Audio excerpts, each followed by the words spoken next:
Alhamdulillahi Rabbil Alamin. Lakal hamdu wa ilaikal mushtaka wa antal musta'an ya dzal jalal wal ikram. Allahumma fasalli wa sallim wa barik wa an'im ala sayyidil mursalin Muhammad sallallahu alaihi wasallam wa ala alihi wa sahbihi ajmain, amma ba'd. Alhamdulillah, yang sama-sama kita hormati pengurus Masjid Al-Hikmah, alim ulama, tokoh masyarakat, bapak-bapak, ibu-ibu, yang insyaallah kita semua selalu berada dalam rahmatnya Allah Subhanahu wa ta'ala.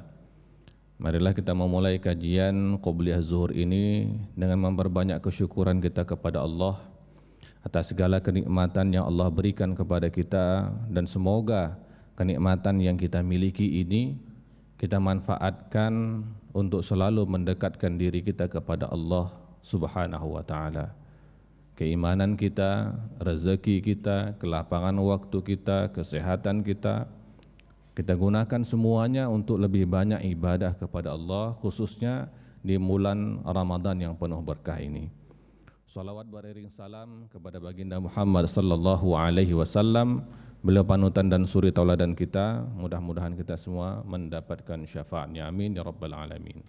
Kembali kita melanjutkan kajian tentang sirah baginda sallallahu alaihi wasallam, khususnya dengan tema fi baitin nubuwah, di rumah baginda sallallahu alaihi wasallam, di mana kita bercerita tentang kehidupan rumah tangga Rasulullah sallallahu alaihi wasallam, dan kesempatan kali ini adalah tentang istri baginda sallallahu alaihi wasallam, Ummu Salamah.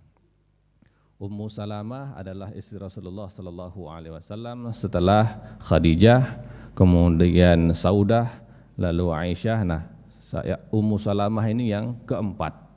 Ya.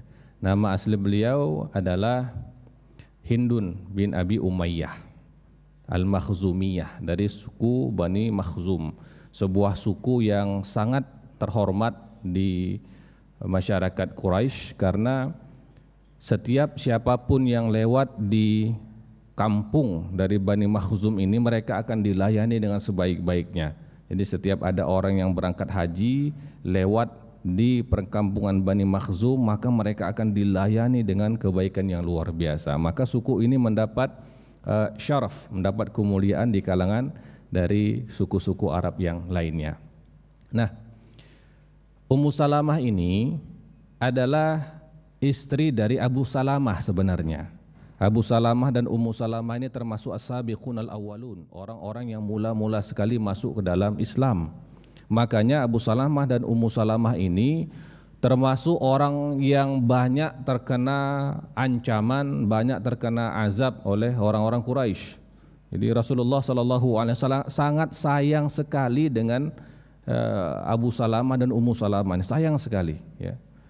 Nah, Abu Salamah sendiri wafat ketika beliau terkena dampak daripada perang Uhud. Ya.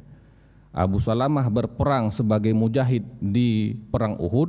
Ummu Salamah masuk di bagian medis. Ya, Ummu Salamah salah satu dari sekitar 15 orang wanita atau sahabiyah yang menjadi bagian medis di perang Uhud.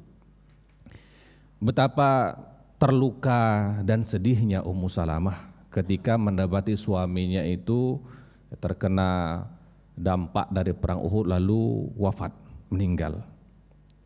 Sedih, ya, karena beliau termasuk yang bagian medis tapi tak mampu menyelamatkan suami sendiri. Itu rasanya jauh lebih menyakitkan daripada misalnya bukan siapa-siapa, ya, suaminya wafat, mungkin tidak sesedih dari perasaan Ummu Salamah. Maka Rasulullah sallallahu alaihi wasallam ketika mengetahui kabar Abu Salamah wafat dan mengetahui bagaimana sedihnya Ummu Salamah, maka baginda sallallahu alaihi wasallam menyampaikan kepada Ummu Salamah, wahai Ummu Salamah, berdoalah, mintalah kepada Allah agar Allah memberikan kepada engkau ganjaran yang besar atas kesabaranmu dan memberikan seseorang yang menggantikan suamimu yang telah wafat, seseorang yang lebih baik daripada suamimu yang telah wafat. Ummu Salamah mendengar perkataan Rasulullah ini, beliau tahu bahwa ini adalah peluang yang besar untuk berdoa kepada Allah Subhanahu wa taala. Tetapi Ummu Salamah ini adalah sahabiah yang sangat cerdas. Beliau tidak langsung minta kepada Allah, ya. Tapi Ummu Salamah mengatakan, "Ya Rasulullah, ya, siapakah yang lebih baik daripada Abu Salamah?" Ya, perhatikan, siapakah yang lebih baik daripada Abu Salamah? Nah, kalau kita yang orang-orang biasa mendengar perkataan ini, mungkin kita menganggapnya biasa saja, tapi enggak. Ketika beliau mengatakan siapakah yang lebih baik daripada Abu Salamah di masa Rasulullah, siapa orang lebih baik daripada sahabat? Siapa? Rasulullah Sallallahu Alaihi Wasallam. Cerdasnya Ummu Salamah enggak langsung minta. Ya, tidak minta dinikahi oleh Abu Bakar, tidak minta dinikahi oleh Umar, tidak minta dinikahi oleh Abdurrahman bin Auf, tapi beliau apa? Katakan, siapakah yang lebih baik daripada Abu Salamah? Tidak ada yang lebih baik daripada Abu Salamah kecuali Rasulullah Sallallahu Alaihi Wasallam, dan doa itu diistijabah oleh Allah Subhanahu Wa Taala. Cerdas, wanita yang sangat cerdas. Oleh karena itulah, ketika sahabat-sahabat kibar sahabat-sahabat besar yang lain seperti Abu Bakar, ya, datang kepada Ummu Salamah ingin melamar, Abu Bakar ditolak.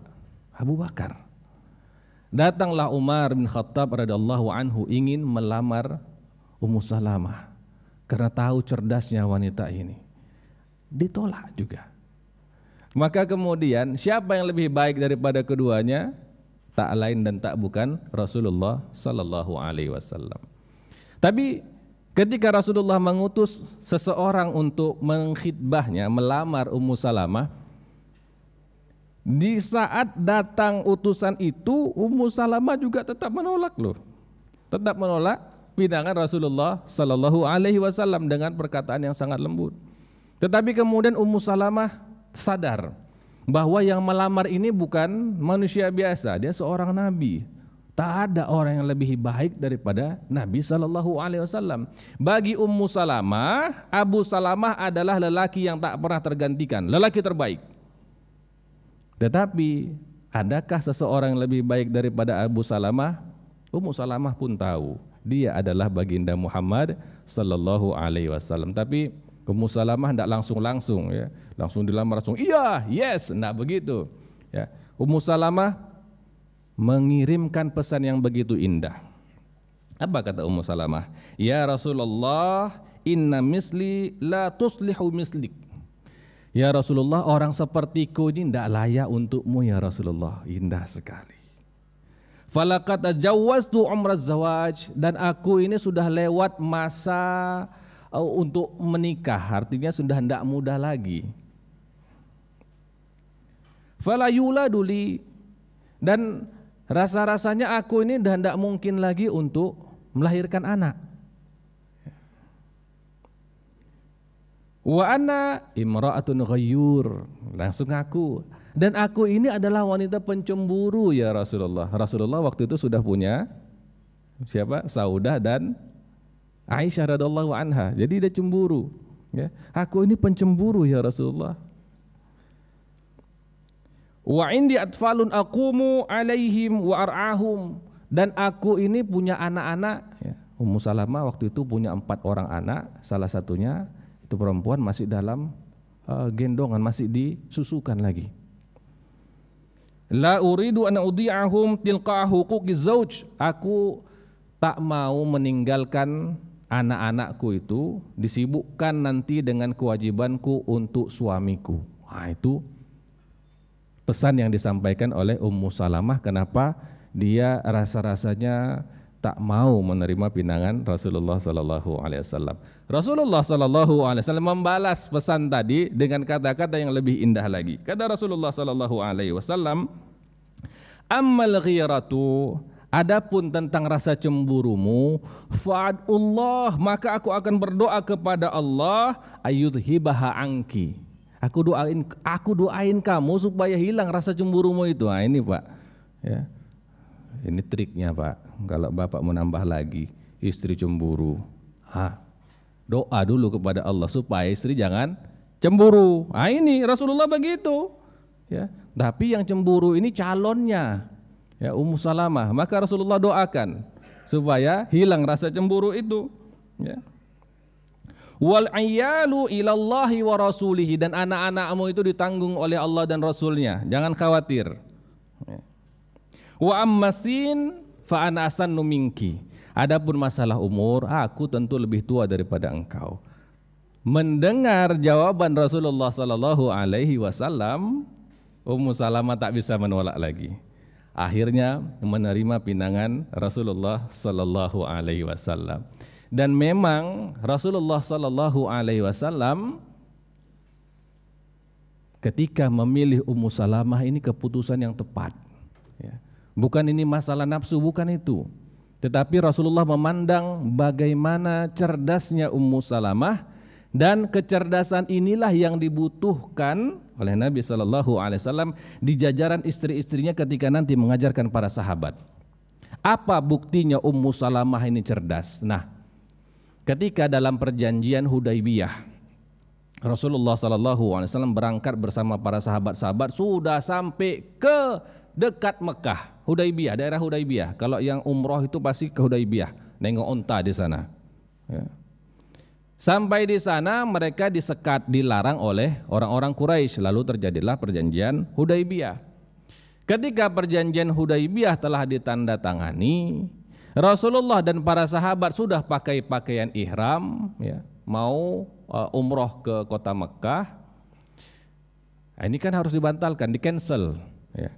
Kalau orang sudah berihram mau cancel, maka itu harus membayar al-hadiyu, harus sembelih dulu 1 ekor domba.